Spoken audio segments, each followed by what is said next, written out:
7వ వచనం నుండి 10వ వచనం వరకు చదువుకుందాం.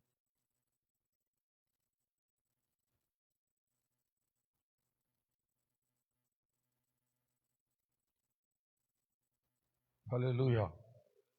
నాకు కలిగిన ప్రత్యక్షతలు బహు విశేషముగా ఉన్నందున నేను అత్యధికముగా హెచ్చిపోకుండు నిమిత్తము నాకు శరీరములో ఒక ముళ్ళు, నేను అత్యధికముగా హెచ్చిపోకుండు నిమిత్తము నన్ను నలగగొట్టుటకు సాతాను యొక్క దూతగా ఉంచబడెను.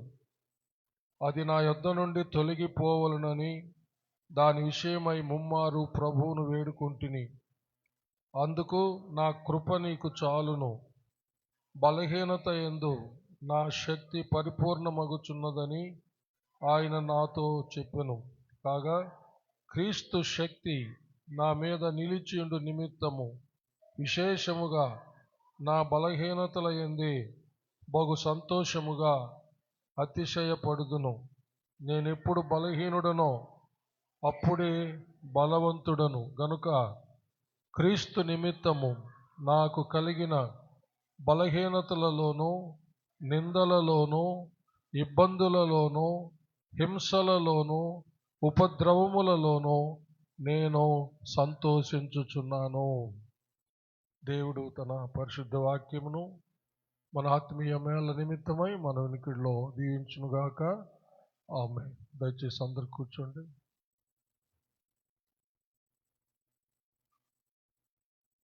అందరు తలంచి కళ్ళు మూసుకున్నట్లయితే ప్రార్థన చేసుకుందాం.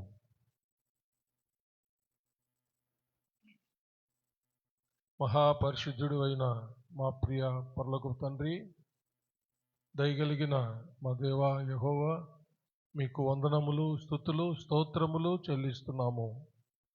మీ దీన దాసుడనైన నన్ను మీ సిలువ చాటున మరుగు చేసుకొని నాతోనూ మా అందరితోనూ మాట్లాడమని క్రీస్తు పేర వేడుకొంచున్నాము తండ్రి. ఆమేన్. హల్లెలూయా. దేవుడి నూతన సంవత్సరంలో మనకిచ్చినటువంటి వాగ్దాన వాక్యంలోని మరొక సందేశాన్ని ఈరోజు మనం వినబోతున్నాం. చదివిన వాక్యాన్ని బట్టి ఒక అంశాన్ని నేను చేసుకున్నాను, ఏర్పరచుకున్నాను. ఏంటంటే, నీ బలహీనత యందు నా శక్తి పరిపూర్ణమగుచున్నది. రాసుకోండి. నోట్బుక్ పెన్ తెచ్చుకున్న వాళ్ళు రాసుకోండి. నాతో కలిసి చెప్పండి. నీ బలహీనత యందు నా శక్తి పరిపూర్ణమగుచున్నది. అపోస్తలుడైన పౌలు గారి శరీరంలో ఒక ముళ్ళు ఉందని మనం ఇక్కడ చదువుతున్నాం. అది ఏంటో మనకు ఇక్కడ వివరంగా చెప్పబడలేదు, కానీ అది ఆయన ఎంతో బాధ పెట్టిందంట, బలహీనపరిచిందంట. ఏం చేస్తున్నది? ఎంతో బాధ కలుగజేస్తుంది. దానివల్ల అతని శరీరంలో ఎంతో బలహీనత వచ్చేస్తుంది అన్నమాట. 3 సార్లు దేవుణ్ణి ప్రత్యేకంగా మనవి చేశాడంట, దాన్ని తన యొద్ద నుండి తొలగించమని. అప్పుడు ప్రభువు ఏమన్నాడంటే, నా కృప నీకు చాలును, బలహీనత యందు నా శక్తి పరిపూర్ణమగుచున్నదని పౌలు గారితో చెప్పాడు అనమాట.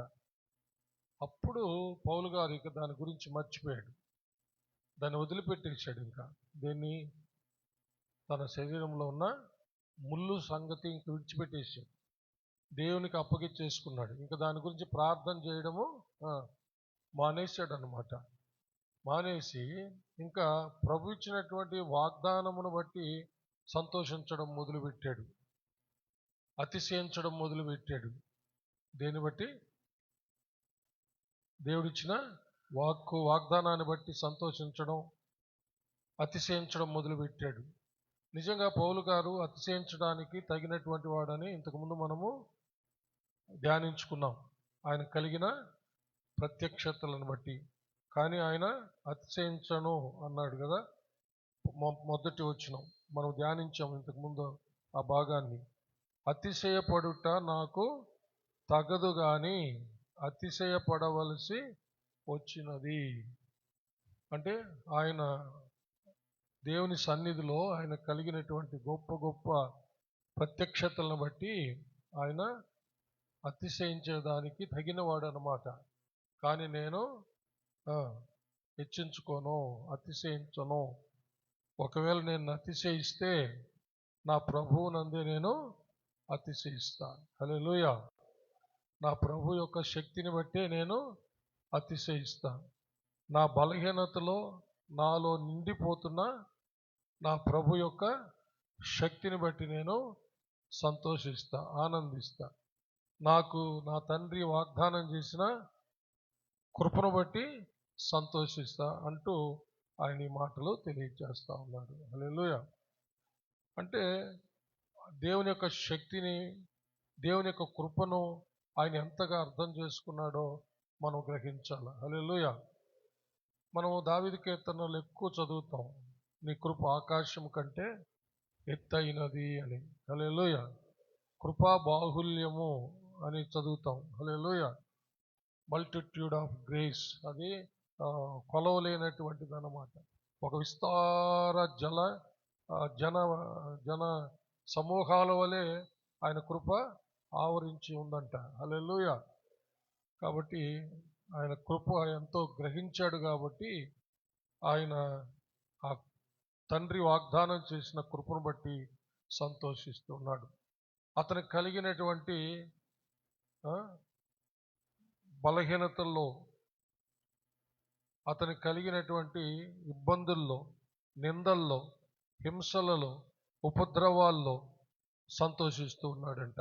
10వ వచనం, నేను ఎప్పుడు బలహీనుడనో అప్పుడే బలవంతుడను గనుక క్రీస్తు నిమిత్తము నాకు కలిగిన బలహీనతలలోనూ, నిందలలోనూ, ఇబ్బందులలోనూ, హింసలలోనూ, ఉపద్రవములలోనూ నేను సంతోషిస్తూ ఉన్నాను. హల్లెలూయా.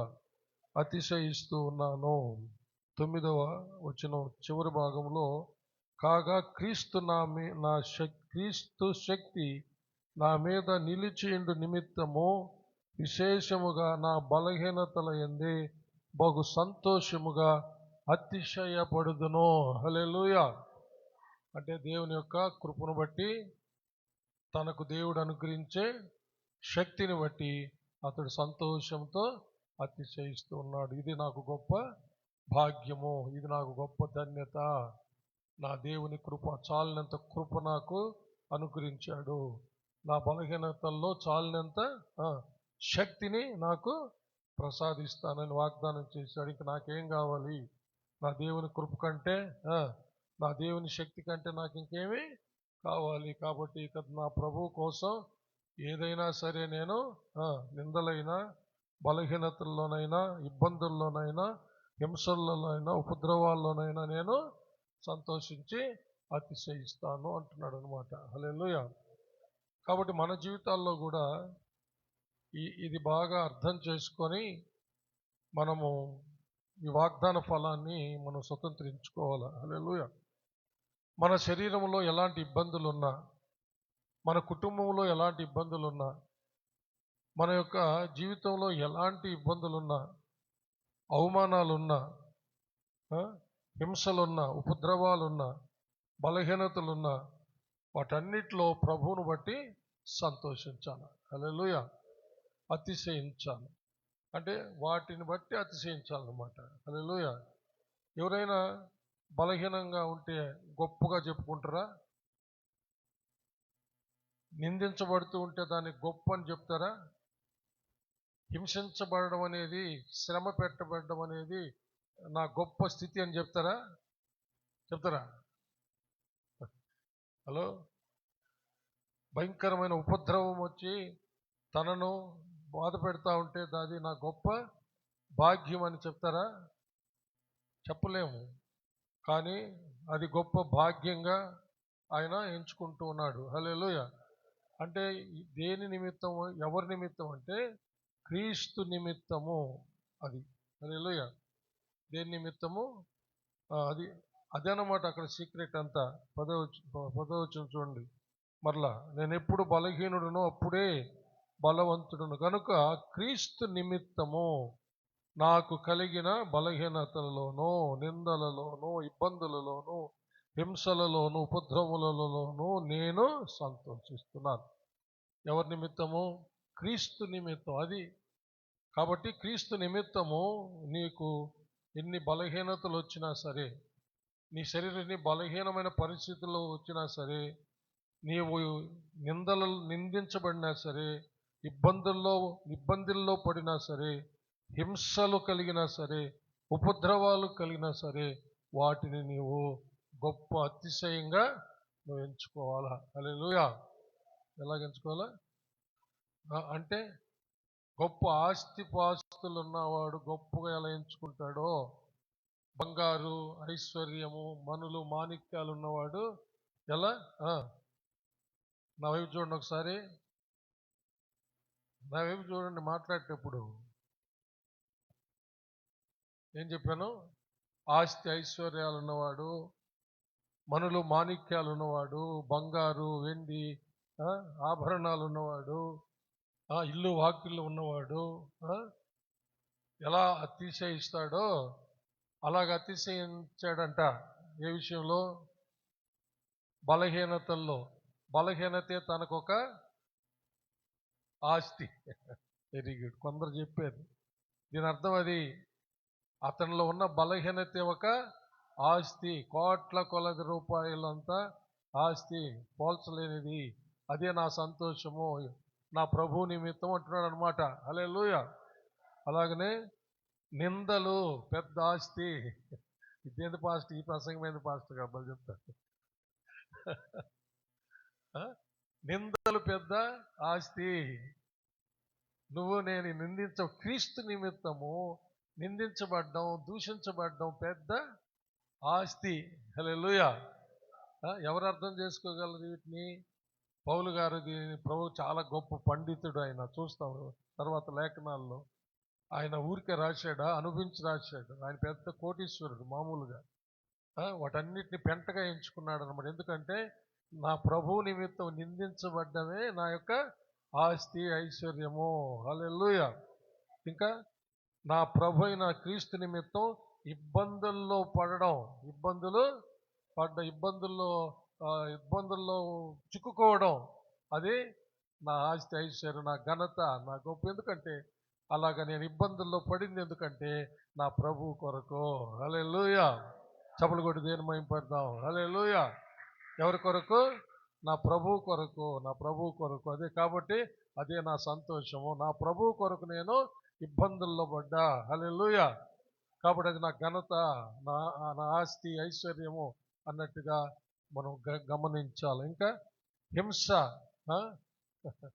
హలో, హింస నా భాగ్యము, హింస నా ధన్యత. నా ప్రభుని క్రీస్తు నిమిత్తం హింసించబట్ట నా యొక్క అతిశయము. హల్లెలూయా అంటున్నాడండి. హలో, క్రీస్తు నిమిత్తము హింసించబట్ట నా యొక్క అతిశయం, నా గొప్పతనం, నా ఆస్తి, ఐశ్వర్యము. హల్లెలూయా. ఎందుకు అంటున్నాడో చెప్తాను మీకు తర్వాత. హల్లెలూయా. ఉపద్రవం అంటే భయంకరమైన ఉపద్రవం. ఉప్పినొచ్చినట్టు. ఎట్లా? సముద్రం పొంగి ఉప్పిన వస్తుంది కదా, మొత్తము కమ్మి ఊడ్చుకొని పోతుంది. అలాంటి ఉపద్రవం వచ్చినా సరే నా ప్రభు నిమిత్తము అది నాకు సంతోషం, అది నా ఘనత, నా అతిశయము. హల్లెలూయా. చప్పలు కొట్టి దేవుని మహిమపడదాం. Praise the lord. ఆఖరికి ఇంకా ఏం చేశాడు? ప్రభు కోసము హతసాక్షి అయిపోయాడు. హల్లెలూయా. రోమా ప్రభుత్వం తల నరికి చంపేశారు ఆయన్ని. అది ఆయన గొప్ప. నా ప్రభువు కొరకు నేను చనిపోవటం, హతసాక్షి అవడం నా ఘనత. హలో, నా అతిశయము. హల్లెలూయా. ఎవరి కోసము? క్రీస్తు నిమిత్తం. కాబట్టి క్రీస్తు నిమిత్తం మనము వేటినైనా సరే మనము సంతోషంతో స్వీకరించి మనము సంతోషించి అతిశయించినప్పుడు పరలోకంలో మనకు గొప్ప ఆస్తి అక్కడ ఉంటుందంట. హల్లెలూయా. మత్తయి సువార్త 5వ అధ్యాయం 11వ వచనం చూడండి, నా నిమిత్తము జనులు మిమ్మును నిందించి హింసించి మీ మీద అబద్ధముగా చెడ్డ మాటలెల్లా పలుకున్నప్పుడు మీరు ధన్యులు, సంతోషించి ఆనందించుడి, పరలోకమందు మీ ఫలము అధికమగును. హల్లెలూయా. చెవులు కొట్టండి. పరలోకమందు మన ఫలము అధికమైపోద్దంట. పరలోకంలో చేరడమే బహు గొప్ప విషయం. పరలోకంలో చేరడమే. పోయిన ఆదివారం మనం విన్నాం కదా, పరలోకంలో ఎవరు ప్రవేశిస్తారు? మారు మనసు పొందిన వాళ్ళ, మార్పు చెందిన వాళ్ళ? వెరీ గుడ్, గుర్తుపెట్టుకున్నారు, సంతోషం. ఎంతమంది తెచ్చుకున్నారు పెన్ను, నోట్ బుక్? చేయి చూపండి. రేపు వారం నుంచి మాత్రం ఖచ్చితంగా పెన్ను, నోట్ బుక్ తెచ్చుకోవాలి. ఇంటికి పోయి మరలా మీరు కాస్తంతసేపు ధ్యానించడానికి. హల్లెలూయా కదా. కాబట్టి కేవలం మారు మనసు పొందినంత మాత్రాన పరలోక రాజ్యము చారము. పరలోక రాజ్యం చేరాలంటే మారు మనసు పొందిన మనము మన ప్రభువులాగా మార్పు చెందితేనే. చూసారా, అదే గొప్ప విషయం అయితే పరలోకంలో ఇంకా ఫలం అంట, ఫలం. హల్లెలూయా. బహుమానం, కిరీటాలు, సింహాసనాలు. చప్పలు కొట్టాలి. హల్లెలూయా కదా. కిరీటాలు ఉన్నాయి, సింహాసనాలు ఉన్నాయి. జయించు వాణిని నా సింహాసనం మీద కూర్చుండబెట్టుకుంటాను అన్నాడు కదా. ప్రకటన గ్రంథంలో ఏమన్నాడు? జయించు వాణిని నా సింహాసనం మీద కూర్చుండబెట్టుకుంటాను అన్నాడు. హల్లెలూయా. ప్రకటన గ్రంథము 2వ అధ్యాయము, క్షమించండి 3వ అధ్యాయము 20-21. ఇదిగో నేను తలుపునొద్ద నిలుచుండి తట్టుచున్నాను. ఎవడైనా నా స్వరం విని తలుపు తీసిన ఎడల నేను అతని యొద్దకు వచ్చి అతనితో నేనును నాతో కూడా అతడును భోజనము చేయుదుము. నేను జయించి నా తండ్రితో కూడా ఆయన సింహాసనమందు కూర్చుండి ఉన్న ప్రకారము జయించు వానిని నాతో కూడా నా సింహాసనమందు కూర్చుండనిచ్చేదను. చప్పలు కొట్టి దేవుని మహిమపడతాం. Praise God. సంఘములతో ఆత్మ చెప్పుచున్న మాట చెవిగలవాడు వినుగాక. హల్లెలూయా. కాబట్టి మనము ఈ లోకంలో మనము జయించినట్లయితే పరలోకంలో సింహాసనం ఉంది. కాబట్టి మనము ఈ లోకంలో ఏ విషయంలోనైనా సరే క్రీస్తు నిమిత్తము బలహీనత అనుభవించుతున్నా, ఇబ్బందులు ఎదుర్కొంటున్నా, శ్రమలైనా, హింస అయినా, ఉపద్రవాలైనా అవన్నీ గొప్ప ధన్యతగా, గొప్ప ఆస్తి ఐశ్వర్యాలు, కొలవలేనంత ఆస్తి ఐశ్వర్యాలు అన్నవాడు ఎలా చెప్పుకుంటాడో అంతకంటే గొప్పగా చెప్పుకోవాలన్నమాట. చప్పలు కొట్టి దేవుని మహిమపడతాం. హల్లెలూయా. క్రీస్తు నిమిత్తం నిందించబడడం నా ఆస్తి ఐశ్వర్యము. హల్లెలూయా. క్రీస్తు, నా ప్రభు అయిన క్రీస్తు నిమిత్తం శ్రమ పడటం నాకు ధన్యత. అదే నా గొప్ప భాగ్యము. పరలోకంలో చేరడమే కాదు, పరలోకంలో నాకు ఫలము దేవుడు అనుగ్రహించబోతున్నాడు. హల్లెలూయా. ఏంటి ఆ ఫలము? ప్రకటన గ్రంథంలోనే 22వ అధ్యాయము ఆయన మన కోసం ప్రతి వారికి జీతం తెస్తున్నాడంట. 12వ వచనం, ఇదిగో త్వరగా వచ్చుచున్నాను, వాని వాని క్రియ చొప్పున ప్రతి వానికిచ్చుటకు నేను సిద్ధపరిచిన జీతము నా యొద్ద ఉన్నది. చప్పలు కొట్టాలి. హల్లెలూయా. అదే ఆ ఫలం, ఆ జీతం మనకు దేవుడు మనం ఈ భూమి మీద మనము చేసిన క్రియలను బట్టి మనకు ప్రభు ఒక జీతాన్ని సిద్ధపరిచి పెట్టాడంట. హల్లెలూయా. ఆ జీతమే ఆ ఫలం, గొప్ప ఫలం. దేవదూతల ఎదుట గణపరిచి నా నిమిత్తం నిందలు భరించాడు. హల్లెలూయా. నా నిమిత్తం దూషణలు భరించాడు, నా నిమిత్తం హింసించబడ్డాడు, నా నిమిత్తం శ్రమ పెట్టబడ్డాడు, నా నిమిత్తం ఉపద్రవంలో పడ్డాడు, నా కోసం అన్నిటినీ స్వీకరించాడు. హల్లెలూయా. వాటిని అతిశయంగా, వాటిని సంతోషంగా, గొప్పగా చెప్పుకున్నాడు. నా నిమిత్తము. కాబట్టి ఇదిగో అతనికి నేను సిద్ధపరిచిన ఫలము. హల్లెలూయా. చప్పలు కొట్టి దేవునికి మహిమపరుస్తాం. హల్లెలూయా. ప్రభు అలాగా సాక్ష్యం చెప్పి దేవదూతల ఎదుట మనకు ఆ ఫలం ఇచ్చినప్పుడు ఎలా ఉంటుంది? హలో, మామూలుగా మనము సిబిసి జరుపుతాము, అప్పుడప్పుడు ఏదైనా కార్యక్రమం చేసినప్పుడు కొంచెం గిఫ్ట్స్ ఎత్తుకోబోతూ ఉంటాం కదా. అందరూ ఏదో ఇప్పుడు నేనున్నాను అనుకోండి, ఇప్పుడు మీకు అందరికీ గిఫ్ట్లు ఇస్తానన్నాను అనుకోండి, వచ్చే ఆదివారం పేర్లు చెప్పను ఎవరెవరికని, ఎలా ఉంటుంది? నాకు వస్తుంది అనుకుంటాం లేదా? హలో, కొందరు అనుకుంటారు నాకు వస్తుందో రాదో, కొందరు మాత్రం ఖచ్చితంగా నాకు వస్తుంది అనుకోండి. ఎందుకంటే వాళ్ళ యొక్క జీవితాన్ని బట్టి, హల్లెలూయా, వాళ్ళ క్రియలను బట్టి, వాళ్ళ కార్యాలను బట్టి, వాళ్ళు క్రీస్తు కొరకు జీవించుతున్న జీవితాన్ని బట్టి నాకు గ్యారంటీ అని కొంతమందికి ఒక ఒక నిశ్చయత ఉంటుంది. కొంతమందికి వారి జీవితాన్ని బట్టి, వారి యొక్క ప్రవర్తన బట్టి, వారి క్రియలను బట్టి, వారి యొక్క క్రియలు దేవుని ఎదుట సరిగా లేనందువల్ల నాకు వస్తుందో రాదో అని అనుకోవడం సహజం. కానీ అందరు టెన్షన్లో ఉంటారు అనమాట. హల్లెలూయా. అట్టేటప్పుడు అందరూ దేవుని సన్నిధిలో కొందరు తీసుకొని కొందరు తీసుకోకపోకుండా ఉంటే ఎలా ఉంటుంది? తీసుకొని వాళ్ళు ఎలాగుంటారు? ఎంత దుఃఖం. హల్లెలూయా. అసలు కొంతమంది దేవుని రాజ్యంలోకి రాకుండా వదిలిపెట్టబడితే ఎలా ఉంటుంది? హలో, అలాంటిది ఎవ్వరికి జరగకూడదు. హల్లెలూయా. చప్పుడు కొట్టి దేని అలాంటి ఎవ్వరికి జరగకూడదు. హల్లెలూయా. అందుకని క్రీస్తు నిమిత్తము ఏ బలహీనత అయినా భరించు, ఏ నిందలైనా భరించు, ఏ శ్రమలైనా ఓర్చుకో, ఏ హింసలైనా భరించు, ఏ ఉపద్రవమైనా భయపడద్దు. దాన్ని ఒక ధన్యతగా, ఆస్తిగా, ఐశ్వర్యంగా, ఈ లోకంలో ఒక పెద్ద కోటీశ్వరుడు మన మహాజ్ఞాని సొలొమోను రాజు అంతా శ్రీమంతుడు ఇప్పుడు కూడా లేడంట లోకంలో. సొలొమోను కంటే గొప్పవాడు మన ప్రభు అయిన యేసయ్య. హల్లెలూయా. యేసయ్య మన ఆస్తి. హల్లెలూయా. యేసయ్య మన ఐశ్వర్యం. యేసయ్య కొరకు మనము పడే నిందలు, అవమానాలు, హింసలు అవే మన ఘనతలు అని మనం ఎప్పుడైతే అనుభవిస్తామో అప్పుడు మనకు ఫలము పరలోకం అధికమవుతుందంట. హల్లెలూయా. ఫలం ఉంది, ఇంకా అది అధికమవుతుంది. పోయిన వారం అంతకుముందు కూడా మనం తెలుసుకున్నాం. పౌలు గారికి కూడా ఒక నిశ్చయత ఉంది. తిమోతికి రాసిన 2వ పత్రికలో ఆయనకున్న ఒక నిశ్చయత కూడా ఆయన తెలియజేసేసాడు కదా. అలాంటి నిశ్చయత మనకు కూడా ఉండాలి. హల్లెలూయా. తిమోతికి రాసిన 2వ పత్రిక 4వ అధ్యాయము 7వ వచనం. మంచి పోరాటం పోరాడి తిని, నా పరుగు కడముట్టించి తిని, విశ్వాసము కాపాడుకుంటుని, ఇక మీదట నా కొరకు నీతి కిరీటం ఉంచబడి ఉన్నది. హల్లెలూయా. హల్లెలూయా. గట్టిగా చప్పట్లు కొట్టాలి మరి. Praise God.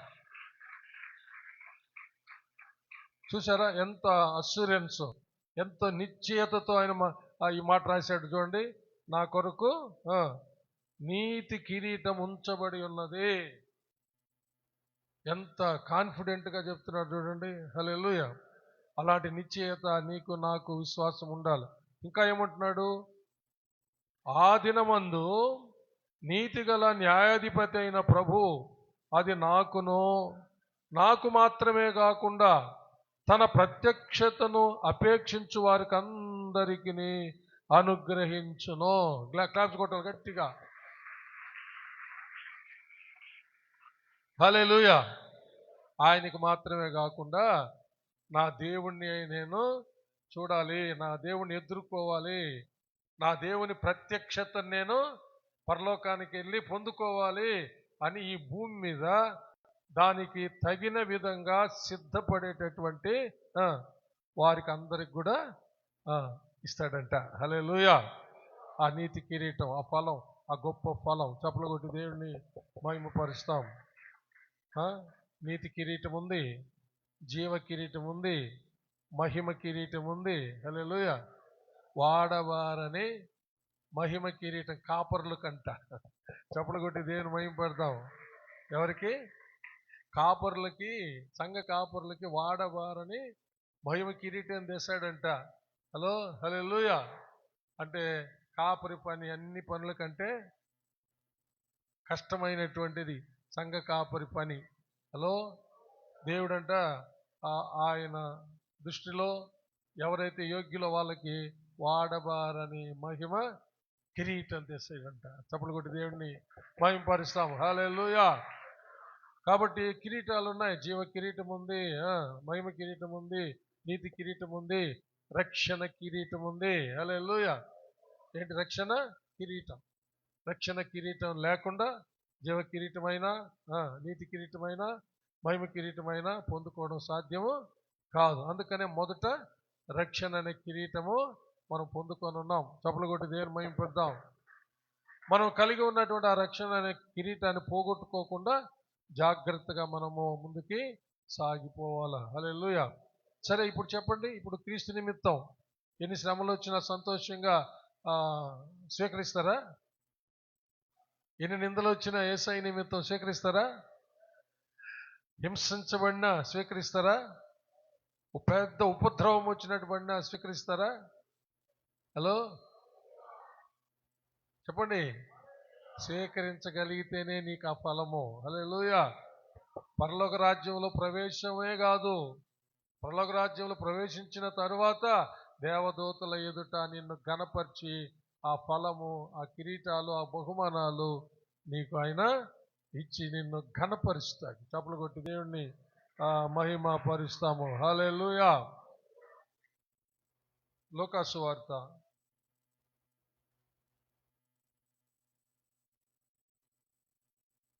13వ అధ్యాయం. లూకాసు వార్త 13వ అధ్యాయం మొదటి నుంచి చదువుతాం కొన్ని విషయాలు. పిలాతు గలిలయులైన కొందరి రక్తము వారి బలులతో కలిపి ఉండెను. ఆ కాలమున అక్కడనున్న కొందరు ఆ సంగతి యేసుతో చెప్పగా ఆయన వారితో ఇట్లనెను, ఈ గలిలయులు అట్టి హింసలు పొందినందున వారు గలిలయులందరికంటే పాపులని మీరు తలంచుచున్నారా? కారని మీతో చెప్పుచున్నాను. చప్పలు కొట్టాలి. హల్లెలూయా. హల్లెలూయా. గట్టిగా గట్టిగా చప్పలు కొట్టాలి. Praise God. హల్లెలూయా. దీని భావాన్ని జాగ్రత్తగా గమనించండి. గలిలయలోని యూదుల్ని పిలాతు చాలా హింస పెట్టి వాళ్ళు దేవతలకు బలి ఇచ్చాడంట, చంపాడు. హలో, ఎవరిని? గలిలయ దేశంలోని యూదుల్ని కొందరిని ఆ యొక్క వాళ్ళ దేవతలకు బాగా హింస పెట్టి వాళ్ళని బలిచ్చాడనమాట, చంపాడు. అప్పుడు గలిలయను కొందరు పరిగెత్తుకొని యేసయ్య దగ్గరకు వచ్చి ఆ విషయం చెప్తున్నారు. గలిలయలోని కొందరిని పిలాతు ఇలాగూ హింసించి వాళ్ళని బలి ఇచ్చాడు, చంపాడు, వాళ్ళ దేవతలకు బలి ఇచ్చాడు అని అంటే, హృదయాంతరింద్రియములు ఎరిగిన దేవుడు ఏమంటున్నాడో తెలుసా? హలో, ఉన్నారా అందరూ? ఏమంటున్నాడో తెలుసా? వాళ్ళు ఏమనుకుంటున్నారో దాన్ని మాట్లాడుతున్నాడు ప్రభు. ఇప్పుడు వాళ్ళు ఎందుకు యేసయ్య దగ్గర పరిగెత్తుకొని వచ్చి చెప్పారో ప్రభు మాట్లాడుతున్నాడు చూడండి. ఆయన వారితో ఇట్లనెను, ఈ గలిలయులు అట్టి హింసలు పొందినందున వారు గలిలయులందరికంటే పాపులని మీరు తలంచుచున్నారా? కారని మీతో చెప్పుచున్నాను. కారని మీతో చెప్పుచున్నాను. గట్టిగా చప్పలు కొట్టాలా? చప్పలు కొట్టమంటే గమ్ము కొట్టరేంది? హల్లెలూయా. చప్పలు కొట్టమనేది రెండు దేవునికి దేవుని మహిమ కొరకు ఒకటి, మేలుకుంటారని ఇంకొకటి. హలో, దేవునికి మహిమ ఇంకొకటి, మనం మేలుకొని వాక్యం వింటామని. సరే, గట్టి కొట్టండి. హల్లెలూయా. వాళ్ళు పరిగెత్తుకొని యేసయ్య దగ్గరికి వచ్చి వాళ్ళు ఎంత ఘోర పాపులు, ఆ పాపులు కాబట్టి పిలాతు వారిని హింస పెట్టి బలి ఇచ్చాడని చెప్తున్నారు అనమాట. పైకేమో ఏమి తెలియనట్టుగా వచ్చారు. హృదయాంతరింద్రియాలు ఎరిగిన దేవుడు మాట్లాడుతున్నాడు అంటే వాళ్ళు పాపులు, క్రూరులు, ఘోరమైన వాళ్ళు అని చెప్పి, అందువల్ల వాళ్ళకి అలా జరిగింది అనుకుంటున్నావా? వాళ్ళు పాపులు కానే కాదు అంటున్నాడు. హల్లెలూయా. అర్థమైందా? అందుకనే పౌలు గారు ఏమంటున్నారు? నా ప్రభు కోసము హింసించబడుట అది నా అతిశయము. హల్లెలూయా. నా ప్రభు నిమిత్తము శ్రమపడుట నా అతిశయము. నా ప్రభు అయిన క్రీస్తు నిమిత్తము ఉపద్రవములో ఇరుక్కునుట పడుట నా అతిశయము. ఎందుకంటే పరలోకంలో నాకు అధిక ఫలం వస్తుంది. చపలు కొట్టి దేనిమైపు నా ప్రభు అయిన క్రీస్తు నిమిత్తము హతసాక్షి అగుట నా ధన్యత. హల్లెలూయా. అందుకనే ఆయన ఆ ఫిలిప్పీ పత్రికలో బ్రతుకుట క్రీస్తే, చావైతే లాభం అన్నాడు. హల్లెలూయా. బ్రతికంటూ ఉంటే క్రీస్తు కొరకే, చనిపోతే నా ప్రభు దగ్గరికి వెళ్ళిపోతా అన్నాడు. చప్పలు కొట్టి దేనిమైపు. హలో, ఈ నిశ్చయత మనకు ఉండాలండి. హల్లెలూయా. ఏదో వస్తున్నాం పోతున్నాం క్రైస్తులు అని మతాచారాలు చేసుకోవడానికి కాదు. ఈ భూమి శాశ్వతం కాదు. ఈ భూమి మీద మనం శాశ్వతం కాదు. మనం సంపాదించినవేవి రేపు మన వెంట రావు. తల్లి గర్భం నుంచి ఎట్లా పుట్టాము అట్లాగనే మనము ఏమీ లేకుండానే సమాధికి పోతాం. హలో, మన క్రియలు మన వెంట వస్తాయంట. హల్లెలూయా. మన క్రియలు, ఆ క్రియలను బట్టి నీకు బహుమానం. హల్లెలూయా. ప్రకటన గ్రంథం. కాబట్టి ఎవరికి తీర్పు చేర్చుకోకండి.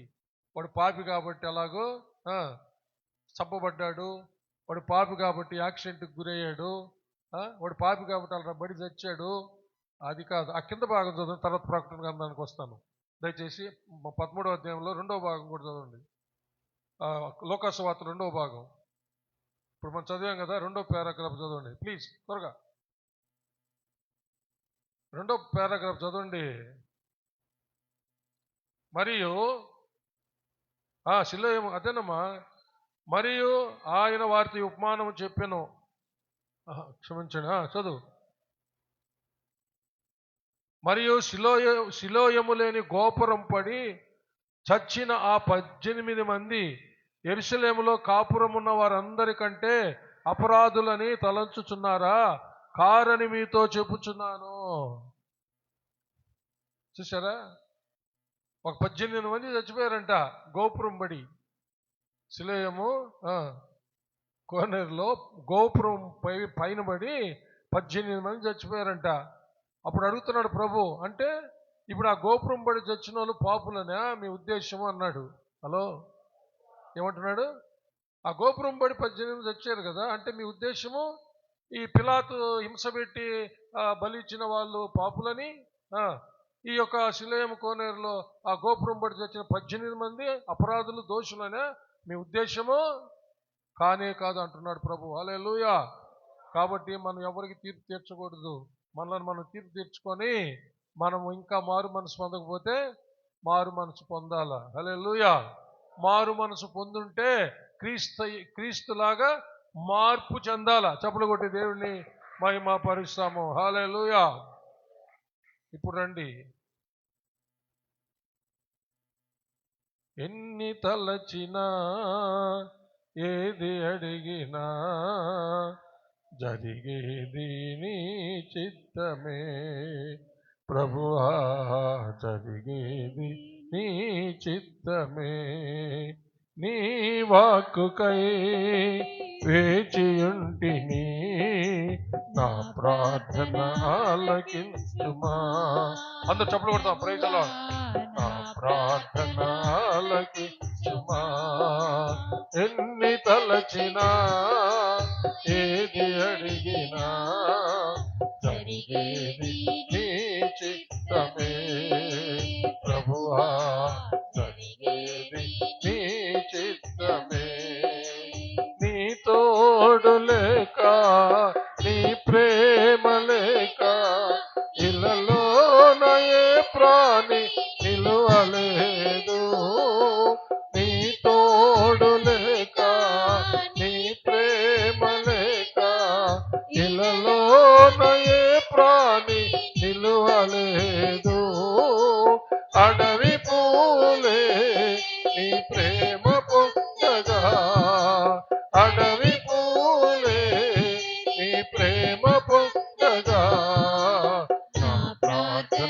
ఆలకించుమా ప్రభువా నా ప్రార్థన ఆలకించుమా ఎన్ని తలచినా ఏది అడిగినా జరిగేది నీ చిత్తమే ప్రభువా జరిగేది నీ చిత్తమే.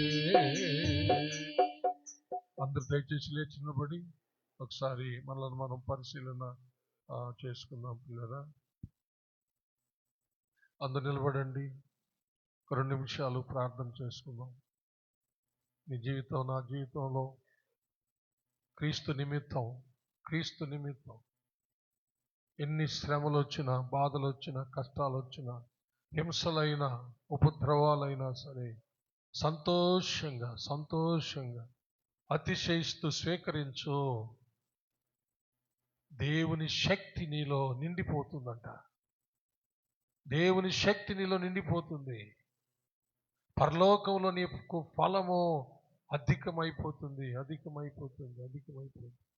దేవుడు తన దూతల ఎదుట నేను గణపరచబోతున్నాడు. ఒకసారి నువ్వు రెడీగా ఉన్నావా? లేదా తీర్పులు తీర్చుకుంటా కూర్చో ఉన్నావా? వాడు అక్కడ పడి చచ్చాడు, వాడు ఇక్కడ పడి చచ్చాడు, వాడు పాపి కాబట్టి, వాడు దుర్మార్గుడు కాబట్టి వాడికి అలా జరిగిందని తీర్పులు తీర్చుకుంటున్నావా? నీ సంగతి చూసుకో. నీ హృదయాన్ని పరిశీలించుకొని, నువ్వు మారు మనసు అసలు పొందలేదేమో, అనేక సంవత్సరాల క్రితం మారు మనసు పొంది నామకార్థ క్రైస్తవ జీవితం జీవిస్తూ మార్పు లేని వాళ్ళుగా జీవిస్తున్నారేమో. ప్లీజ్ దయచేసి నా చేతులు జోడించి మనవి చేస్తున్నా, ఆలోచించండి. ఎవరికి తీర్పులు తీర్చకపోకండి. ప్రభు అంటున్నాడు ఖచ్చితంగా. ఎంతో సంతోషంతో వచ్చారంట. పిలాతు వాళ్ళని బలిచ్చాడు. ప్రభు వాళ్ళ హృదయాంతరింద్ర ఎదిగి మాట్లాడుతున్నాడు. అంటే వాళ్ళు గలిలయలో ఉన్న యూదులందరికంటే వాళ్ళు పాపులనా? కానే కాదు. మీరు గనక మారు మనసు పొందకపోతే మాత్రం మీ గతి అలాగే అవుతుంది అన్నాడు. అలాగని ఆ శిలోయంలో కోనేరులో గోపురం పడి 18 మంది చచ్చారు కదా, వాళ్ళు అపరాధులు అంటున్నారా? కానే కాదు. నువ్వు మారు మనసు పొందలేదనుకో, రేపు నీ గతి అంతకంటే ఘోరం. అగ్ని గంధకాలతో మండే గుండములో పడతావు. జాగ్రత్త, మారు మనసు పొందు అని చెప్పాడు. మారు మనసు పొందాలి. మారు మనసు పొందిన వాళ్ళు మార్పు చెందాలి ప్రభువులాగా. హల్లెలూయా. మనకు ఈ సంవత్సరం దేవుడిచ్చిన వాగ్దాన ఫలం నువ్వు స్వతంత్రించుకో. నీ శరీరంలో ఎన్ని బలహీనతలు ఉన్నా సరే క్రీస్తు నిమిత్తం నువ్వు దాన్ని ఓర్చుకో, భరించుకో. దాన్ని ప్రభువుకు వదిలిపెట్టి ఆయన కృప చాలు నీకు నాకు. ఆయన కృప చాలు. క్రీస్తు నిమిత్తం నిందించబడుతున్నావా? దూషించబడుతున్నావా? అవమానించబడుతున్నావా? హింసించబడుతున్నావా? జనులు నిన్ను చూచి చెడ్డ మాటలు ఆడుతున్నారా? దిగులు పడకు, సంతోషించి ఆనందించు. అదొక అతిశయంగా సంతోషంగా స్వీకరించు. క్రీస్తు కొరకు, క్రీస్తు నిమిత్తం వాటిని గొప్ప ఆస్తి ఐశ్వర్యాలుగా స్వీకరించు. దేవుడు నీకు ప్రతిఫలం ఇస్తాడు. ప్రతి వారి క్రియల చొప్పున ఆయన సిద్ధపరిచిన జీవితం ఆయన దగ్గర ఉంది. దేవదూతల ఎదుట నేను గణపరిచి నీకు ఆయన అనుగ్రహించబోతున్నాడు. ఏ దానికైనా సరే క్రీస్తు నిమిత్తం నీవు రెడీగా ఉండు. అది ఒక అతిశయంగా, ఒక ఘనతగా, గొప్ప సంతోషంగా నీవు దానిని స్వీకరించుకో. అదే పౌలు గారి యొక్క ఉద్దేశం. అలాగ అతను అనుకున్నప్పుడు, అలాగ స్వీకరించినప్పుడు, అలాగ సంతోషించినప్పుడు, అలాగ అతిశయించినప్పుడు దేవుని శక్తి అతనిలో నిండిపోతుందంట. చప్పుడు కొట్టి దేవుని మహింపరుస్తాం. దేవుని శక్తి అతన్ని కమ్ముకుంటుందంట.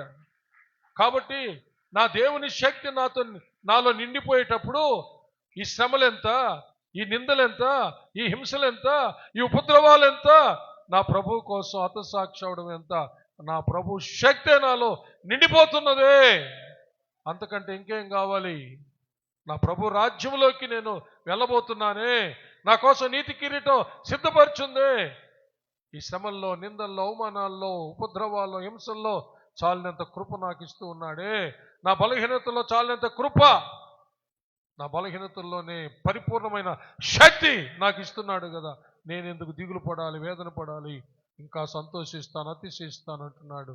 అలాంటి స్థితి నీ జీవితంలో, నా జీవితంలో కలగాలని నేను మనసారా కోరుకుంటున్నాను. ప్రియులరా, సంఘ కాపురిగా నా విషయమైనంతే, నీ విషయమైనంతే, ప్రతి క్రైస్తవుని విషయం అంతే, ప్రతి సేవకురాల విషయము అంతే.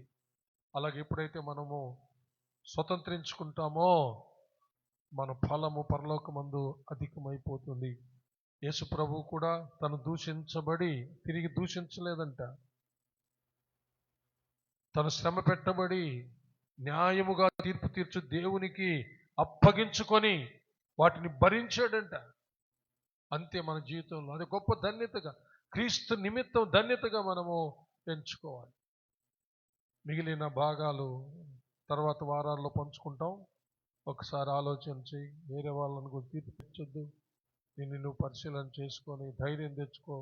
ఏ బలహీనత ఉన్నా సరే భయపడకు. అది దేని ద్వారానైనా సరే, క్రీస్తు నిమిత్తము నీవు నిందల పాలైనా సరే, హింసించబడినా సరే, భయంకరంగా విరోధులు నీ మీద పడి రాళ్లతో కొట్టినట్టుగా మాటలతో నేను కొట్టినా సరే, గాయపరిచినా సరే, నీ జీవితంలో నువ్వు ధన్యుడుగా ఎంచుకో. క్రీస్తు నిమిత్తము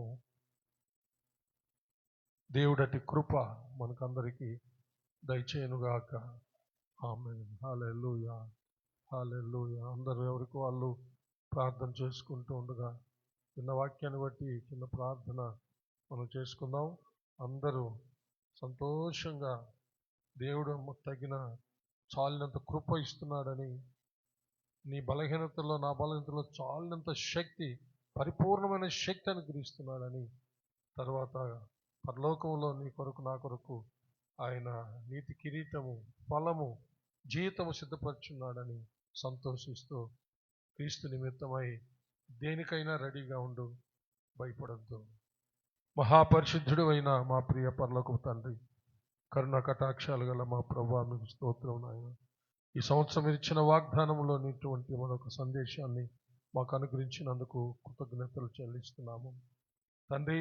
మేము నాయన మీ నిమిత్తం పౌలు గారి వలె మీ నిమిత్తము నాయన బలహీనతల్లోనూ, నిందలలోనూ, హింసలలోనూ, ఉపద్రవాల్లోనూ, ప్రభా శోధనలోనూ, శ్రమలలోనూ, ప్రభా ఏదైనా సరే నాయన మీ కొరకు అదొక ధన్యతగా, భాగ్యంగా, అదొక గొప్పగా ఎంచుకొని అతిశయిస్తూ, సంతోషిస్తూ ఆ ఫలము, ఆ నీతి కిరీటాలు నాయన, మహిమ కిరీటం, జీవ కిరీటం, ఎవరెవరికే కిరీటాలను సిద్ధపరిచి పెట్టారో అవి పొందుకోవడానికి మీ కృప దయచేయమని ప్రార్థిస్తున్నాం. అంత మాత్రం కాకుండా మీరు వారి వారి క్రియల చొప్పున సిద్ధపరిచిన జీతం నాయన ఫలం పొందుకోవడానికి కృప దయచేయండి. ఆ విధంగా నాయన మమ్మల్ని మీ ఆత్మ ద్వారా సిద్ధపరచమని, స్థిరపరచమని, బలపరచమని క్రీస్తు పేర వేడుకొంచున్నాము పరమ తండ్రి. ఆమేన్. హల్లెలూయా. దయచేసి అలా కూర్చోండి 2 నిమిషాలు.